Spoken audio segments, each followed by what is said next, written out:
Hi, welcome to Toys in the Hood. In this video I'm talking about Games Workshop going woke and how there's a lot more of it to come. The internet was torn apart by its own great rift earlier this year when Games Workshop snuck a story about a female Adeptus Custodes into their latest codex. The bastards. Well, the internet exploded. There's lots of videos online talking about what's happening and how Games Workshop and Warhammer, let's say, have become more socially aware over time. But what I think is far more interesting is why they need to do this and how we can expect to see it a lot more in the future. Warhammer 40,000 is set in the grim darkness of the far future.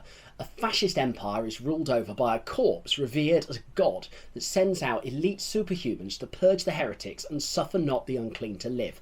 We are not talking about a world of acceptance here. So I was pretty shocked that when I got my April White Dwarf, inside there's a selection of Space Marines. These are the elite superhumans who spend a lot of time purging, and they're painted in the various colours of LGBTQ plus flags. Really nice paint job, really nice models. And the article even goes on to say how they're all about inclusiveness in the White Dwarf studio. In fact, this other issue features non-binary staff members and celebrates the non-binary participants in one of the school league clubs. So yeah, I think there seems to be a fair bit of inclusiveness in the White Dwarfs I've seen. But there certainly weren't in the past. Games Workshop started in the 80s in England. Like Warhammer 40,000, this wasn't really a time of inclusiveness. Margaret Thatcher's Conservatives were the ruling party for the entire decade. The film Wall Street taught us that greed was good. Homophobia was at an all-times high, and there was the AIDS epidemic. Gender disparity was huge, as a woman's place was still at home. Mental health issues were stigmatised. Apartheid was at its peak in South Africa. And despite the UK government having invited people over to work from all over the Commonwealth, racism was at peak in England as well. And add to all of this, there's the fear of mutually assured destruction as Russia and the United States are waging the Cold War. Warhammer and its predecessor Dungeons & Dragons offered an escape from all this. It allowed people to discover their own imaginary worlds with friends in the comfort of their living room. But despite that, geeks were still bullied. There were certainly no school clubs. The UK was pretty lucky, really, because Warhammer may result in some teasing at school. However, in the US, Dungeons & Dragons were very much considered the bad guys. The satanic panic was in full swing, and overly religious types were pointing out the occult dangers in the Dungeons & Dragons book. So much, in fact, that a young Tom Hanks was in a movie about the dangers of it. So this is the environment that Warhammer 40,000 was created in. The writers weren't concerned about including groups outside of their own. But that's not to say they weren't political. There's been a lot of cries lately about keeping politics out of Warhammer, but politics have always been in Warhammer. In fact, the politics in Warhammer in the 80s, they were very firmly on the left. Humour is a very British way of dealing with things going to shit. Comic books such as 2000 AD satirised politicians, and 40k was no different. The layers and layers of administration is typical of the British civil service, and it's not hard to see the powerless yet all-powerful emperor as a parody of the monarchy in the UK. The Orc Mag Uruk Thraka is named after Margaret Thatcher, the Prime Minister at the time. Oh no, she isn't, I hear you cry. Andy Chambers has redacted that, basically. He said that it was just an old Warhammer character. And that's an argument we can have in another video. Or maybe the comment section if you want to pipe up. But here is a definite portrayal of Margaret Thatcher in White Dwarf 81 on the banner of an orc. An early Games Workshop scenario even invites players to side with dwarven characters patterned on the workers in 1984 to 1985 UK miners' strike. This was a labour action that was crushed by Conservative Prime Minister Margaret Thatcher's government. There's other political elements, such as the alien gene stealer cults in the 1980s. These appeared as limousine-driving industrialists. They exploited rural planets, and it very much seemed like a warning about the dangers of capitalist and colonial oppression, something that the UK is kind of specialist in. British punk and rock were also heavily political and cut from the same cloth.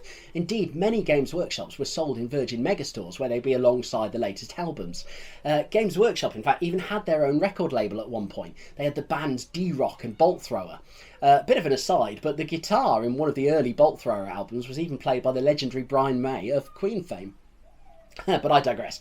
My point being, these are white men looking at white men's stuff, which means their views are limited. So here's some examples. So there's no black characters in early Warhammer or Warhammer 40,000. We'd get Salamander Space Marines, but they're not dark skinned, their skin is jet black. There's the White Scars. these are Mongolians, but they're very superficial Mongolian. They like bikes. Mongolians like horses. That's really about it. There's no real consideration for their actual culture. There's the Pygmies and the Cathayans in Warhammer. These are really, really racist caricatures. The Warhammer Pygmies are insanely racist.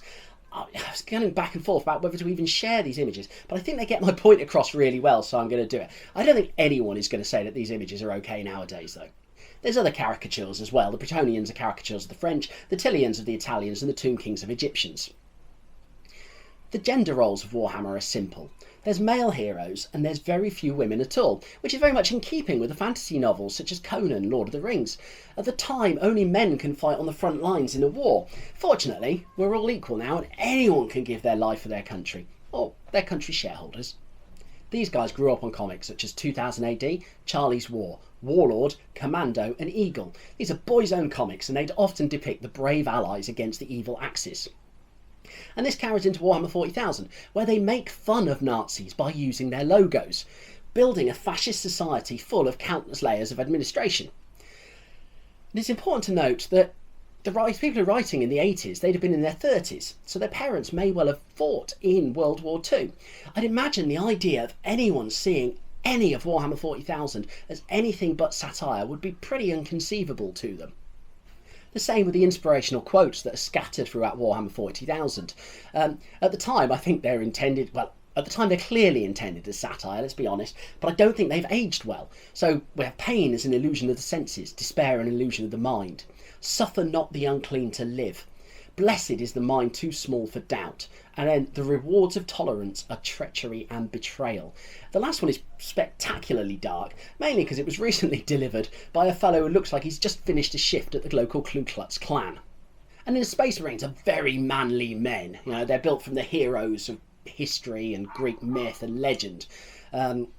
The ultimate evil, Slanesh, is represented by the hermaphrodite symbol. And in fact, this ultimate evil of Slanesh is described as a bisexual humanoid. Now, as we say, very much a product of its time is what I'm trying to say here, which is fine when you're a little niche and you're playing with all your wargaming friends in your little world. But Games Workshop got bigger. The problem is this works when it's an obscure little hobby played in people's basements. They weren't thinking about what would happen if millions of people were playing. And now it's huge.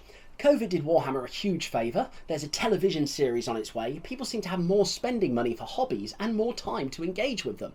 The internet now allows people to talk about Warhammer from all over the globe. It's an amazing time we live in. And one of the things I really think makes it amazing is that somebody who's always loved toy soldiers and tabletop gaming, it's really great to see other people joining in. I feel really validated that, you know, toy soldiers, they're not just my only friends anymore, and I'm involved in this massive, massive hobby. I can now go into work in a Warhammer shirt, and it's not weird. I can say I'm playing toy soldiers at the weekend, and I don't have to worry about people finding me odd. Jesus' promise has come true, and the geek have inherited the earth. Now, if you feel the same, then please remember that feeling of finally being accepted, because that's important for other people too, and they're still not accepted. The other people who had a rubbish time in the 80s and are still having a pretty rubbish time now. And that's not right. They should be able to feel the same, whether it's talking about their boyfriend at work, coming into the office with the clothes they want to wear, or just being addressed with pronouns they feel comfortable with. So Games Workshop grew, but they never really changed with the world. Time has gone on and the world is a lot more inclusive. Women can fight in the army, as I've said, on the front lines. The don't ask, don't tell gay policy in the army is gone. Companies now have to report their gender pay gaps. Things are happening. The world is improving. Games Workshop was left unchecked. In fact, the former CEO, Tom Kirby, was quite proud of how they know their customers and how they are a limited group. In the noughties, Games Workshop saw itself as very much a niche industry. This excerpt from the 2003 annual report kind of sums it up. So niche businesses are not widely understood. They do not generally follow accepted business norms. Much of what is written about business is written about the varieties of mass market activities. Most of the day-to-day experiences we have are with mass market companies. A niche business is a tightly focused activity that knows what it does not for everyone, but for a narrow group of individuals.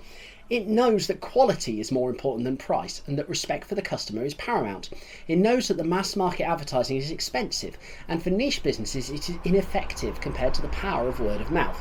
These are a few examples of the differences, and there's many others. He goes on to say, these are the keys to understanding Games Workshop: niche marketing and selling to a pre-selected, quality-obsessed, narrow customer base. He then goes on to acknowledge that Games Workshop customers are young men and boys who want to build, collect and play with armies of toy soldiers. And this attitude continued, certainly until 2014, when Tom Kirby wrote in the annual report he was stepping down. One of the things he said before that is, our market is a niche market made up of people who want to collect our miniatures. These tend to be male, middle class, discerning teenagers and adults. We do no demographic research, we have no focus groups, and we do not ask the market what it wants. These things are otiose in a niche. So staff are also recruited from the same group. So no, there's no focus groups. They're not asking people what they want. They're not doing any research. They just know. And otiose, that means it serves no practical purpose. Tom likes his words. And in fact, he put a lot of these words in a book. So sometime around 2003, Tom Kirby wrote his Red Book. This was a set of guidelines on how employees should behave and advice for managers. It was jokingly referred to by staff as Chairman Tom's Red Book, which is a homage to Chairman Mao's Red Book. And that was a book that all Chinese nationals were obliged to carry the wisdom of Chairman Mao in. Now, Chairman Mao was the leader of the Chinese People's Party between 1943 and 1976, and he was responsible for something like 40 to 80 million deaths. I don't know, I wouldn't want my book to be related to that, really. Anyway, so Chairman Tom's book contained this gem. So this is showing managers how they should basically deal with staff if they're ineffective, very effective, if they're a poor fit or a good fit with a company. The upshot of this is, so if you're effective but you don't fit with everyone else, you're out. Now, a diverse range of employees helps companies to look at lots of different views. And that isn't what happened here. Instead, they're getting rid of people with different views. It's narrow-minded, and it's really made the whole company narrow-minded. Incredibly narrow-minded, and that's a bad thing. Narrow-mindedness and this putting a kind of country, or in this case company, first, and kind of identifying a common enemy, things like that, these are associated with fascism. You don't want that to be the culture of your company. And as well as the company, we can see this narrow-mindedness in the game. There's all-male Space Marines. In 40 years, there's only been one all-female army, which, the Sisters of Battle, which the internet then seems to think that women should be incredibly grateful that they've got their inclusion. But one of the biggest examples I can think of this kind of culture of misogyny is the very visible naming of Tyranids. Now, many of the Warhammer 40,000 races have a theme in their names. Space Marines tend to be Greek or Roman, the Elder are Celtic, and there's a theme for the Tyranids too. See how long it takes you to pick this one up, okay? So firstly, we've got Termagants. These are the mainstay of the Tyranid forces. These small creatures get their name for a word meaning a quarrelsome or scolding woman. There's Dominatrix. The Dominatrix are huge monsters that are essentially giant communication bugs. They allow the Norn queens, who run the swarm, to control the swarm at distance. In the real world, Dominatrix was originally a woman regarded as overbearing, and it's now a woman who uses violence to control a man during sex. There's Harridans. Harridans are one of the largest Tyranid creatures that we see on, or rather above, the gaming table. A Harridan is a strict woman regarded as scolding and vicious who tells people what to do. It's kind of appropriate for something that's a synapse creature spreading the reach of the hive mind. It's from French, by the way, which is Haridel, which means old horse. Then there's Hive Crones. Hive Crones are there to help the Tyranids achieve air superiority when the Hive fleet attacks a planet. A crone is an ugly, withered old woman. And then we have Harpies. Harpies, another flying creature. These are armed with scything talons and some sort of bioweapon. In Greek mythology, Harpies aren't too dissimilar. They're cursed women with leathery wings and claws. They are also encountered in games like Dungeons & Dragons, but it's also an insult, meaning an evil-tempered woman. There's then Hierodules. Hierodules are the Tyranid equivalent of a super heavy tank. They come in scythed or barbed variants. They're basically giant carnifexes, or maybe carnifices.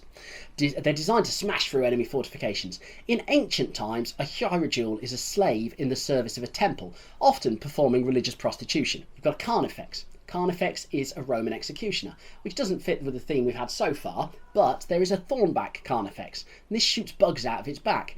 It's also a type of ray, but that's not relevant. A thornback is an old American term for an unmarried woman.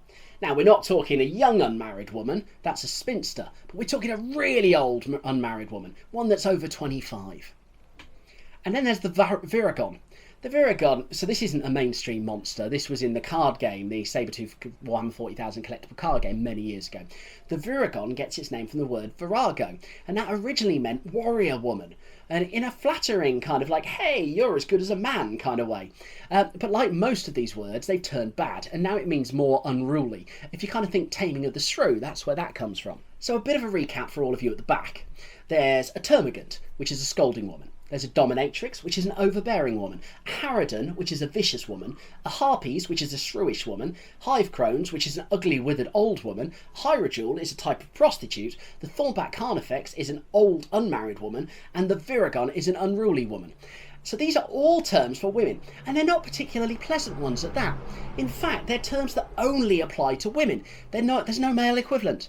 And they're about putting women in their place. They're making fun of old, unmarried women. We even get as far as the Red Terror. This is a creature, well, it appears from nowhere, flying into a rage, angrily attacking everyone. I'm going to leave that one with you. I've mentioned this in another video, and people suggest that it's done as the Imperium is that evil that they name their enemies in such a nasty way. But here's the thing, the Imperium isn't real.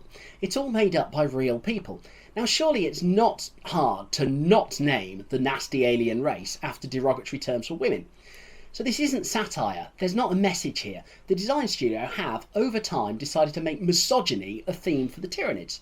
The design studio has decided that they are going to name a huge chunk of an alien race after derogatory terms for women. We also know that Games Workshop has a whole legal team to protect the names they come up with, and so other people won't copy them.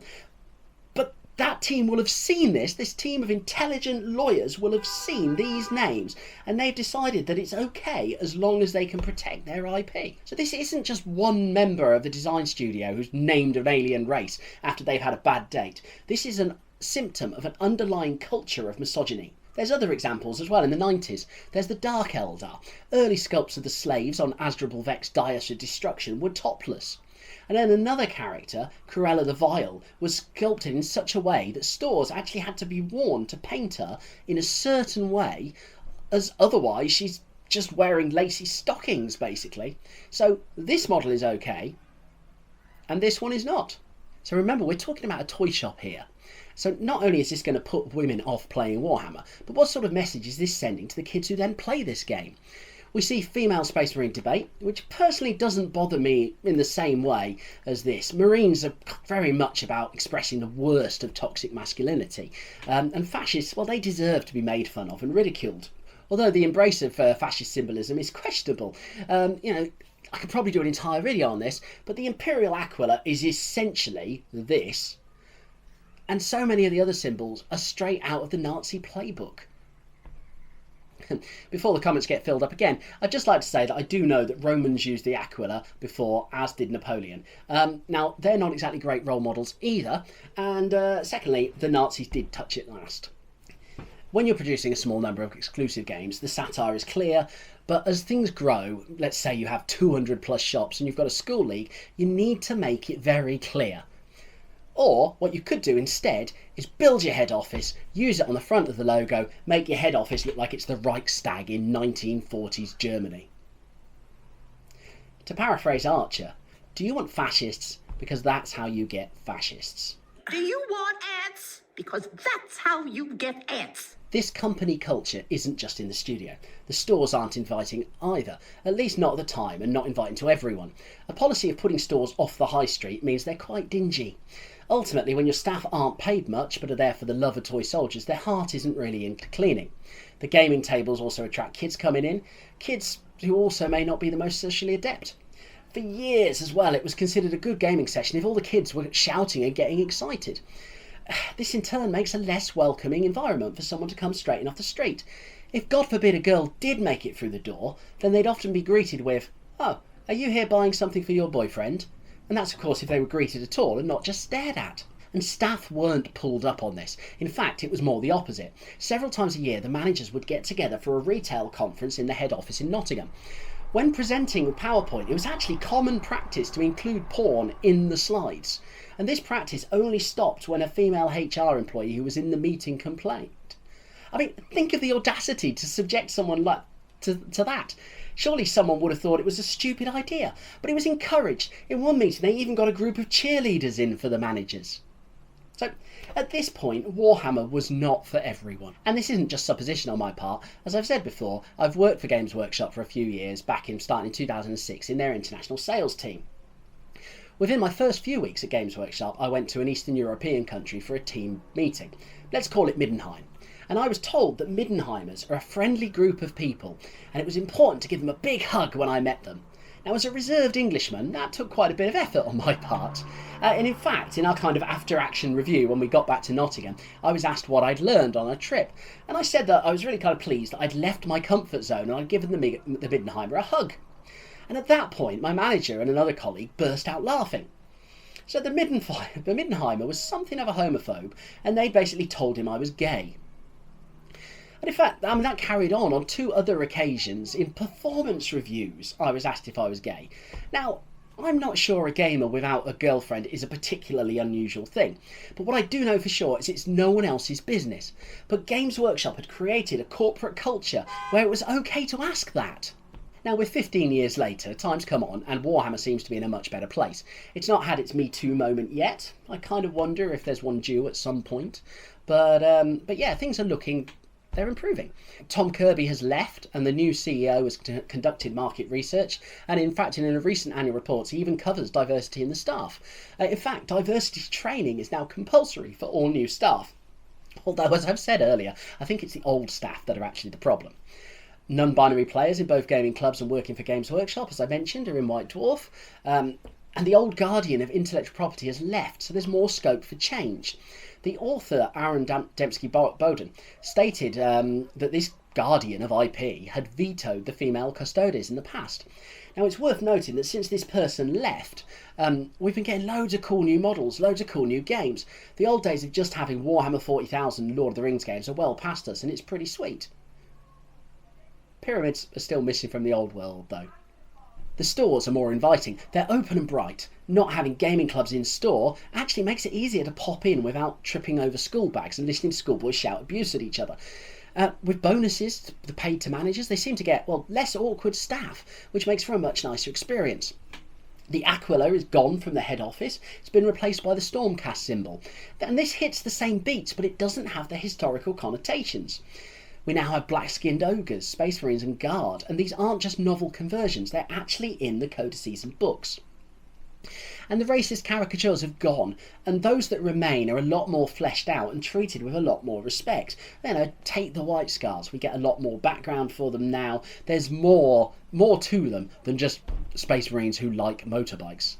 There's lesbians in the books. In fact, someone on the internet has very kindly put together a full breakdown of the non-binary and LGBTQ+ characters in the Warhammer 40,000 novels. Just take a look at this. There's then women in positions of power. We've got more female inquisitors over the years. We've got a couple of new Cadian characters. In fact, female characters are also more fleshed out and more interesting. We've got Imperial Guardsman models too that are female. The new books omit the awkward names for Tyranids. Some aspects of it just seem to have disappeared as well, which is great. The Dark Elder characters as well, the problematic Dark Elder characters have now disappeared. Slaanesh actually went on hiatus, and since returning has been toned down a lot, and is now more of a god of excess than a god of lust. But there's still much more to be done. I appreciate that it takes time for a cultural change. Companies, they're not nimble Eldar skimmers. They're hulking Gothic battleships that take time to turn, especially when sailing through a sea of almost 40 years of culture and background. Which does make it even tougher. So changes are happening, but it's going to take a while to reach the fan base. Personally, I find the old stuff really interesting. It's what I loved as a kid, and as an adult, I love going back through it now. But that means if you watch my videos, and congratulations for doing so, then you're not going to receive as much of a take on current Games Workshop. It seems a lot of YouTube is basically, it's going to be either nostalgic reflections or it's hot clickbait on the latest controversy. You're not going to get that kind of, at the minute view that Games Workshop might want us to take of where they are. It's always going to be clouded by its history. Regardless, Games Workshop still has some things to do, and I'm sure we'll see this at some point in the future, but it might be the far future. So we've got no gay characters, or rather there's a couple of them, but they're kind of tucked away in the books. Space Marines would be ripe for the odd gay character. There's effectively 1,000 superhuman prepubescent boys in every chapter. You could probably cut the sexual tension with a power blade. And as I've said, there's now lesbians in the fluff, and there's non-binary characters as well. But these are mostly in the corners of the novels, kind of tucked away again. Now, it's also worth mentioning, when you're selling to a predominantly male audience, as we've said, of prepubescent boys, lesbians, pretty easy sell there. We'll probably need to see more women in position of power. Eldar seem to have a pretty good mix of female characters, but they're not necessarily equal in any way. But then Imperial models, well, they're certainly not equal. The vast majority of them are still men. But then again, the Imperium itself is lacking. Something needs to change so that women get to more positions of power. The satire needs to be made clearer, or pick a side, really. If Space Marines are going to be a satire of the ultimate warrior fighting for fascism, then that's great. But then why is this cheerful fellow being used in the School League to draw people in? There's even a Warhammer badge for the Scouts. When selling to children, there has to be some sort of corporate responsibility to help them grow up as better people. We've got enough of a problem nowadays with young men being influenced by incels or the likes of Andrew Tate that we don't need Games Workshop bringing any more of these tater tots into the world. And the School League material I've seen, it's good that it avoids the use of the Aquila and the fascism of the Imperium. That's a sensible move, but it's still in the main product range. They're going to stumble upon these. I wonder if there's guidance on how to manage that in schools, in the School League equipment. I've no idea. I've not read it. I've seen the pictures. I've taken a look on the website. You know, I can get a general overview of this, but I'm unsure of how they manage it. But I do assume that Games Workshop doesn't want to isolate any of their customers. As the recent female Custodes uproar shows, many fans, or at least I'm hoping it's just a vocal few, aren't ready for any kind of change in their made-up world of toy soldiers. And that's not been true in other companies such as Wizards of the Coast. You know, the makers of Dungeons & Dragons and Magic the Gathering, they've actually gone and hired cultural advisors. They also let their customers know what their changes are making and what they want to be. There was a piece recently, a recent Dungeons & Dragons, I think it's a history of Dungeons & Dragons, sort of reflects on the sexist opinions of Gary Gygax, who was the creator, and how some of the views that, you know, the old stuff held, it's not good enough nowadays. And we've seen more Dungeons & Dragons adventures that feature more of this. Almost every adventure I've got seems to have at least one married same-sex couple in, and a non-binary character. Star Wars, in fact, did the same. They've even introduced the trans clone in one of the recent novels. And these are still popular. You know, people aren't stopping playing these as a result of this. Games Workshop themselves have been a lot quieter on that front, and it's hard to see what they want to become. There was a Warhammer community post around the time as Custodes that said female Custodes have always been part of the background. But even while I support these changes, I think it was a bit of a twattish way of supporting it. Racist pygmies have always been part of Warhammer, but they're not really big on mentioning those. So there's only been one statement from Games Workshop about inclusivity, and that was when someone turned up at a Warhammer event in fascist uniform. Now, I'll quick disclaimer there, I know it wasn't a Warhammer Games Workshop official event there, but they did make a statement about it. There's been no acknowledgement, though, of the past mistakes, presumably hoping that no one has noticed. But I have, and I can only assume that others have too. I had planned to end on that slightly dramatic take, but I'd like to end on a high note. Space Marines are ultimately the enforcers of a fascist dictatorship. They're there to enforce intolerance and conformity. But that's not why we play them, at least not most of us. In the books and the backgrounds, the ones that we follow are often still heroes, and they work within the confines of the Imperium to make it better. They save lives, they sacrifice themselves to stop evil spreading. And we should look to that. That should be an example. We should look to be better than the setting of the game we play, just like our heroes. And now, as I've got more endings than Return of the King, thank you for listening. Please like and subscribe and tell your friends. This might not have been that enjoyable, but hopefully it's something for you to think about, and I look forward to reading the hate in the comments. Thanks for your time. Cheers.